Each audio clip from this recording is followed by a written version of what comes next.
For 7 months I had been talking to whatever was dying behind the third door on the west gallery, and in all that time I never once asked what it was. That was my first mistake. You would think, in a palace this size, that someone would have warned me. I worked the night rounds, which is the work they give you when they have decided you are no one. The cold corridors, the dead hours, the lamps that need trimming while the whole hold sleeps, and no one of any consequence has to look at your face. I had been no one in the iron hold for 2 years by then, which was 2 years longer than I had been anything else, and I had made a kind of peace with it. A broom is honest work. A broom does not care what your name was before, but the third door on the west gallery was always locked, and always guarded by day, and on my night rounds the guard was never there, and behind it, every night for 7 months, something suffered. I do not mean it wept. I mean it made the low, wrong sound a creature makes when the pain has gone past noise and settled into the bone. I heard it the first week, on my knees with a rag, and the rag stopped moving, and I knelt there in the dark on the cold stone, and I listened to a thing in agony 3 inches of oak away from me, and I did the only thing I have ever known how to do with a hurting thing. I talked to it. Soft, and low, and about nothing. The way my mother talked to the fevered children she sat up with, in the village we were turned out of when I was 12. I told it the corridor was cold, and the night was long, and I was sorry, whatever it was, that no one had come. And when talking did not reach it, I did the other thing my mother did, the thing that lives under everything I am. I hummed. An old scrubbing song, a wash-house tune with no words anyone remembers. The kind of thing that gets passed hand to hand among women who work with water. I hummed it through the door because it was the only gift I had on me, and the sound behind the door stopped. Not all at once, but it eased. The wrongness went out of it, slow, like a fist opening, and after a while there was only breathing, deep and steady. The breathing of a thing that has finally been allowed to rest. I should have been afraid. I want that understood. A locked door, a guarded door, a door with something terrible behind it that the whole palace pretended was not there. A wise woman walks past a door like that, and trims her lamps and minds her own small life. I am not, it turns out, always a wise woman. So I went back. Every night, I knelt at the third door on the west gallery and I hummed a washhouse song to a thing I never saw. And the thing went quiet, and I went on with my rounds, and in 7 months I told no one. Because who would I tell? I was no one. The night rounds were mine because no one wanted them. The thing behind the door was mine, for the same reason. I thought it was a sick hound, some prize wolfhound of the king's, gone wrong in the head, kept out of sight to spare the king's dignity. That is what I told myself, on the nights I let myself wander at all. I want to find the woman I was, kneeling there, humming, certain it was a dog. I want to put my hand on her shoulder and tell her, whatever you do, do not let them dismiss you, because the morning they did, the whole hold nearly came down. Her name, my name, is Orla. I was 24 that winter, a woman grown and long past anyone's leave to be in the palace at all, and I was dismissed on a Tuesday for the crime of being seen. The mistress of the household did the seeing. Lady Ingrid, the king's aunt by courtesy, his late mother's sister, the woman who had run the iron hold with a ring of keys and a voice like a closing ledger through all the years the king's grief and the king's troubles kept him from running it himself. She found me on the west gallery an hour past dawn, when I should have been long abed, with my ear close to the third door and the last of the washhouse song still in my throat. I saw her face change. I did not understand it then. I understand it now. She had spent 2 years building something delicate and expensive on the foundation of the king being unwell, and she had just found the broom girl who was, without knowing it, the single loose stone under all of it. You, she said. How long have you been coming to this door? There is no good answer to that question from a maid who is not supposed to be there. I gave her the true one anyway, because I have never been able to make my mouth lie when my hands are clean. 7 months, my lady. The hound behind it suffers at night. I sit with it. Something went across her face that I would spend the next 3 days learning to read, surprise, and calculation, and then a smooth and total decision. There is no hound, she said. You are dismissed. Collect your things and be past the outer gate by midday. If you are found inside these walls after the bells, you will be taken up as a thief. She turned, keys chiming.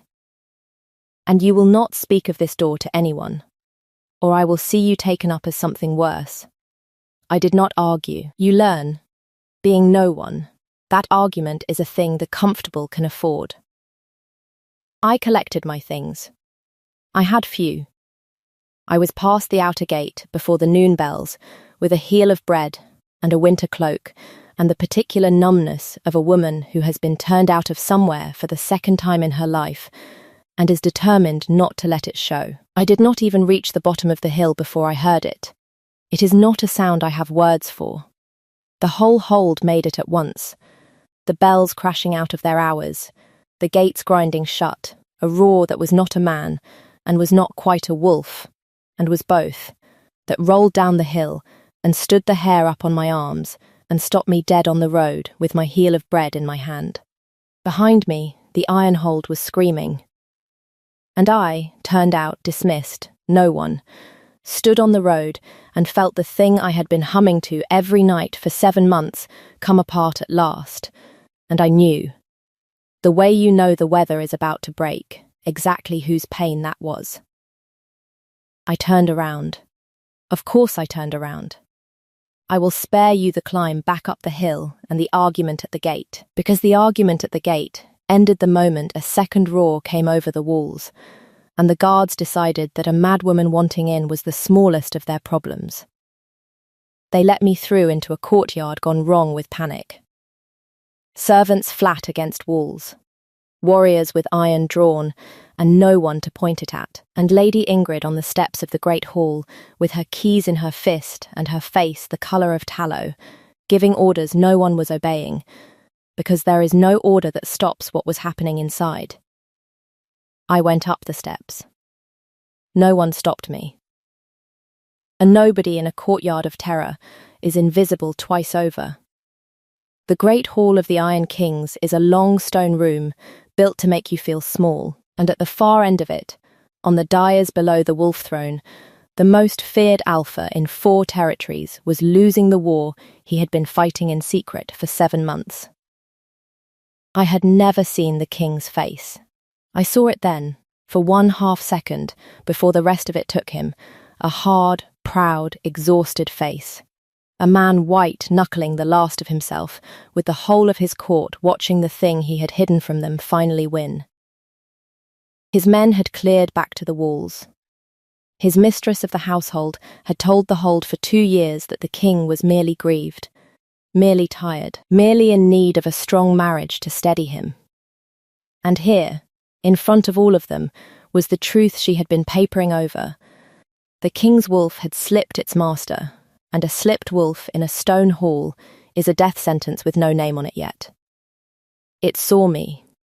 The great dark shape of it, half a man and half a beast, and all of it wrong with pain, swung its head across that whole screaming hall and fixed on the one still point in it, me, in the doorway, in my dismissed maid's cloak. And it went quiet. The hall did not understand. I watched 200 wolves fail to understand it all at once. The thing that had been about to kill its own court stood swaying on the dais, and looked at a broom girl, and the wrongness went out of it the way it had gone out of the thing behind the door, slow, like a fist opening. And then, because I am who I am, and have never once had the sense to do otherwise, I started to hum. The washhouse song.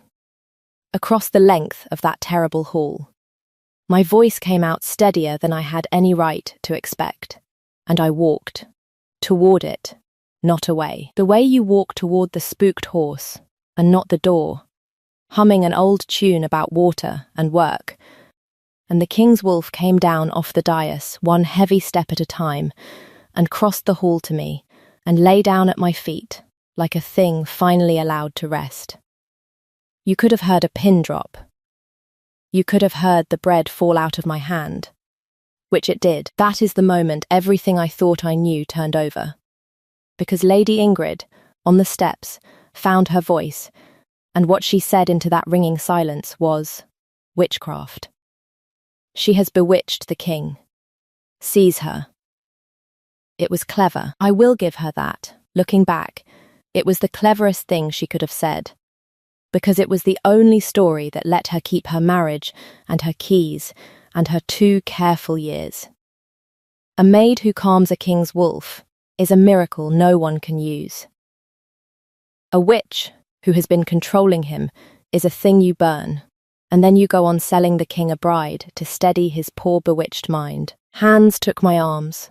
The wolf at my feet came up off the floor with a sound that emptied the hall of every soul who could still run, and would have done worse. Except that the man came back into it then. I felt the bond do it. Though I had no name for the bond yet. A wrench in the air like a held breath let go. And where the wolf had been there was the king of the Ironhold on his knees on the stone, fully a man again, grey and shaking and staring at me as if I were the answer to a question that had been killing him. "Don't," he said, to the men holding me, to his aunt, to the whole hall. "Do not touch her. My lord, she has kept me alive for 7 months." His voice was a ruin, but it carried. A king's voice is built to carry even in pieces. He got to his feet, and it cost him, and I watched a proud man let his court see exactly what it cost, which I would later understand was the bravest thing I ever saw him do. There is no hound on the West Gallery. There has never been a hound. There has been me. And every night for 7 months, something I could not control was eased by a sound through a door, and I did not know what it was. And I told no one, because a king whose wolf is slipping is a king the strong wolves come to challenge. He looked at me, and the pride in his face cracked clean down the middle. I owe my hold and my life to a woman I dismissed this morning and never even saw. "What is your name?" "Orla," I said. "Orla." He said it like he was setting it somewhere safe. "I am Roderick, and I appear to owe you everything, which is a great inconvenience to us both. I want to tell you I curtsied. I want to tell you I behaved. What I actually did was look at the strongest king in 4 territories, swaying on his own dais, undone in front of his entire court by a broom girl's washhouse song, and say the truest thing in my head, which was, 'You should have come to the door yourself.' I'd have hummed twice as long for a please. The hall did not know what to do with that. Neither did the king. His face did a thing it had plainly not done in a long while. It almost smiled. And the almost was worse for him than the wolf had been, and I knew, watching him fight it, that I was in a great deal of trouble. I'll stop us there a moment, on the dais, in the silence, before the hold remembers itself, because if you've come this far with me, through the locked door and the song and the strongest king in 4 territories brought down to the floor by a broom girl, then I think you'd want the next of these to find you. Following along is the only way it will. There, that's the whole of my asking tonight. Now, the part that came after, which no one warned me about either. They did not let me leave after that. You do not turn out the only thing standing between your king and ruin, even if she came in on a broom. I was given rooms, actual rooms, with a window and a guard who I think was as much to keep me in as anyone out, and a great deal of frightened, furious attention from people who 3 days before would not have learnt my name to save their lives. And I was given, that first night, a conversation I keep. He came to my door himself. No guard, no escort. The king of the Ironhold, standing in a maid's borrowed doorway, with a look on his face like a man who has decided to do a hard thing before he can talk himself out of it. He did not come in. He stood 3 steps back in the corridor, which I would learn was its own kind of courtesy from a man who had spent 7 months unable to trust the space around him. "I need to understand it," he said. "How you did it. Whether it was what she said." "It was a song my mother taught me," I told him. "There's no craft in it. I've hummed it over fevered children and sick goats, and a man who was dying of the cold once, and it's never bewitched anything but a kettle into boiling slower."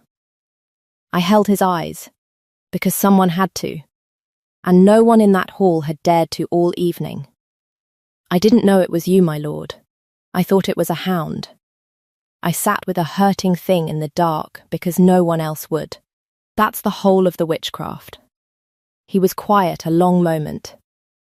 "Do you know what you're telling me?" he said at last, low.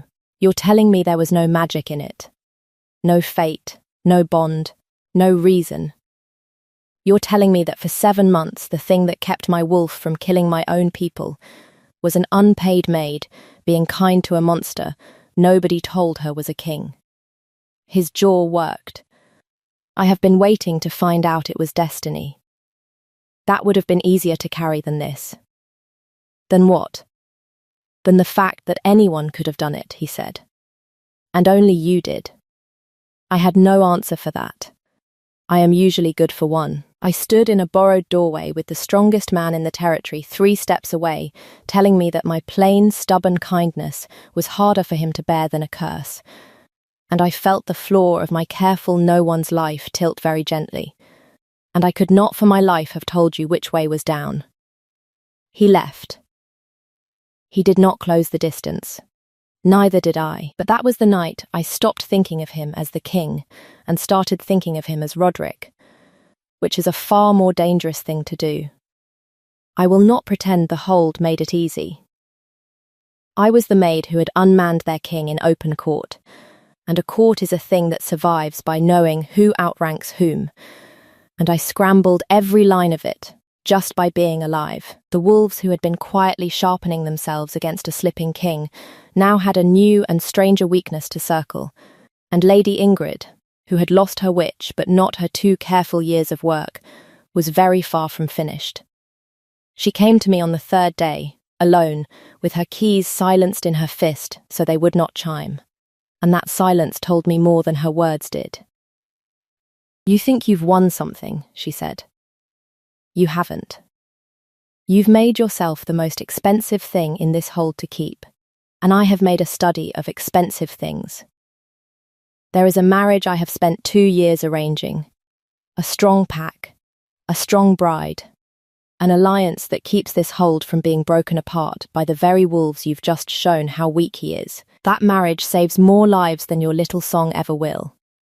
And it cannot happen while the king is making eyes at a broom." She stepped close. "So you will leave. Tonight, quietly, with gold, before you cost this hold a war. Or you will leave some other way. I have buried better than you, girl, and called it a fever."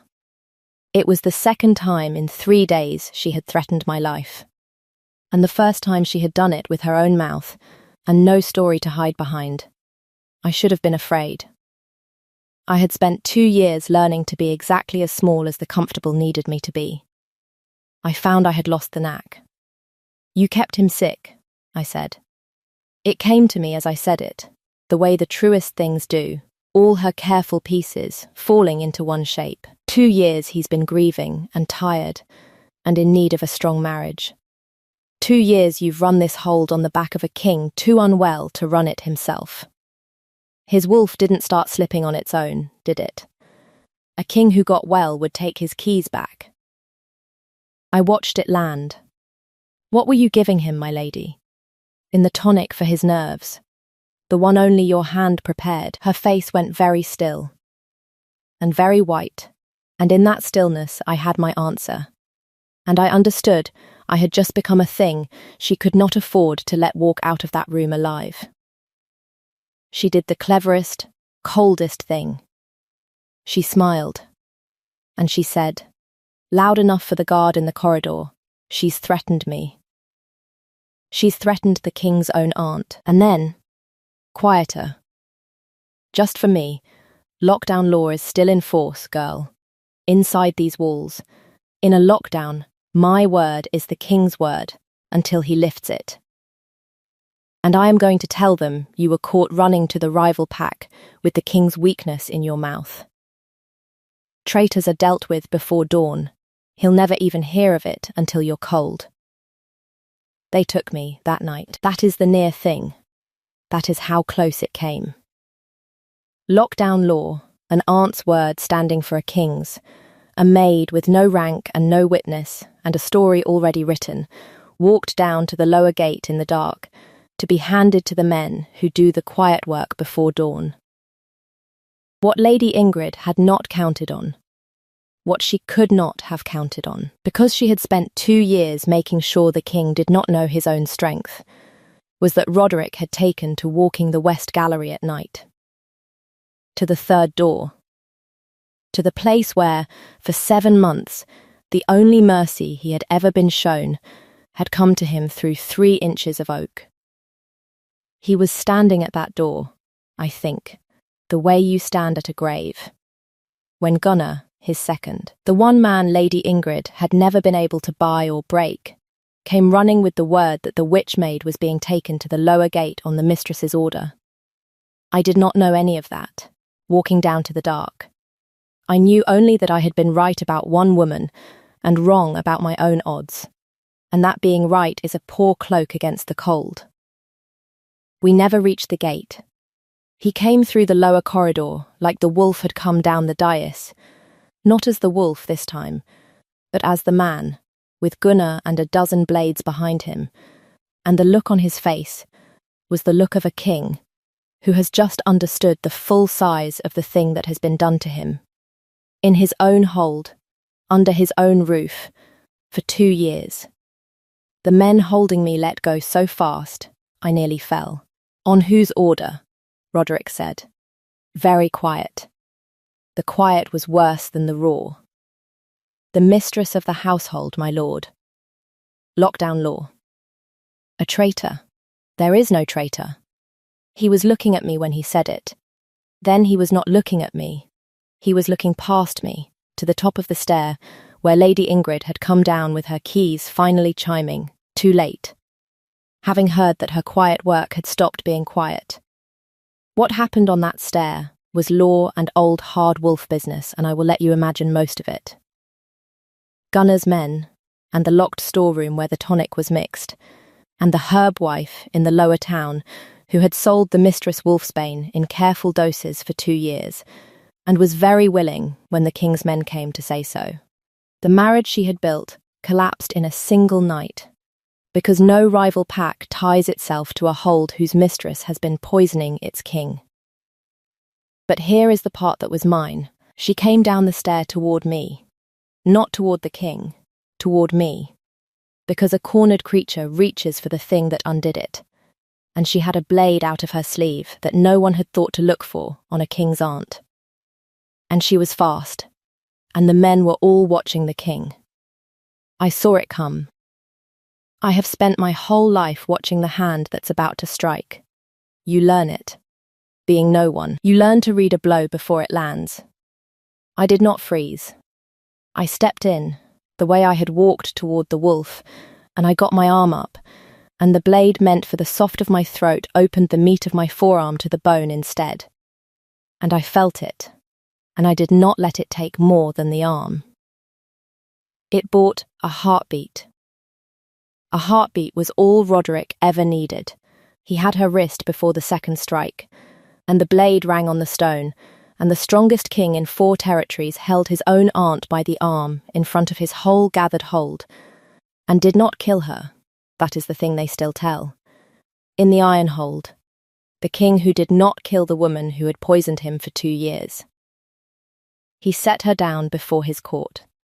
He named what she had done, every careful drop of it, in a voice the cold stone carried to the rafters. And he took her keys, her name, and her place, and sent her past the last marker with the mark of an oathbreaker cut, where every pack from here to the sea would read it. Which is worse. Anyone who has lived among wolves will tell you that is worse than the blade. And then, with my blood running off my arm onto the stones of his lower gate, the king of the Ironhold turned to his court and did the thing that cost him most of all. He told them the truth, the whole of it, that his wolf had been failing, that he had hidden it out of pride, and the pride had nearly killed them all, that the hold still stood, because a dismissed maid had been kind to a monster in the dark when no one made her, and asked nothing, and never knew his face. She owes this hold nothing, he said. It owes her everything. She will be Luna in it, if she'll have a king who has to be sung to sleep, and any wolf with a word to say about the broom may bring it to me. My arm was bleeding. The hall was silent. Somewhere up the west gallery, behind a door that would never need locking again, the night was very quiet. You're asking me to marry a man I have to hum at, I said. I'm aware of how it sounds. In front of everyone. In front of everyone, he agreed, who watched me crawl across this floor for you. I find I've stopped minding what it looks like. It took a great deal of pride to get here. I had a great deal. It is a strange thing to make a hall full of terrified wolves laugh. I have made a habit of it since. I recommend it. He closed the distance then, the first time either of us had, and he kissed me at the lower gate of his hold, with my blood on both of us. And something I had walled up the day they turned my mother and me out of a village 12 years gone came down all at once, quiet, like a thing that had only ever been waiting for someone to lean on it. When it was done, I was crying, and so, I noticed, was the king, which his court has also never let him forget. A year on, near to the day, the third door on the west gallery stands open. It is a sitting room now. There is a window where the dark used to be. There is a chair beside the king's at the high table, and the woman in it has a long, pale scar down her right forearm that aches before rain. And she does not hide it, because the king will not let her. He tells every visiting lord that needs reminding exactly where his Luna's blood was spilled and on whose order, and what came of the one who spilled it. His wolf has not slipped once since the poison left him. But on the nights the old hardness comes back into him. The nights a king carries too much, there is still a song, an old washhouse tune with no words anyone remembers, hummed low by a woman who learned it from her mother over a tub of cold water in a village that turned them out. The court has stopped pretending not to hear it. Some of them, I am told, have started humming it themselves, badly, when they think no one is near, because it turns out everyone in a hard place wants to be sung to. It was never witchcraft. It was never even fate, in the end. Though the fate turned out to be real too, his wolf had it right from the first night through the door. It was only this, that I sat down in the dark beside a hurting thing nobody would name, and I was kind to it. Because being kind to the thing nobody will name is the only useful skill I have ever had. I built a whole life out of being no one. It turns out I was terrible at it. So tell me, did you guess, before he did, that there was no magic in it at all? And wherever you are listening from tonight, a hard place, a cold corridor, somewhere with its own door you walk past and do not open, leave the lamp low and the latch off, and follow along, and I'll have another for you next week. Her side of it, the way these are always told. The quiet women, it turns out, are the strongest wolves in the room. I always suspected. I just had to be turned out of a palace to find out for certain,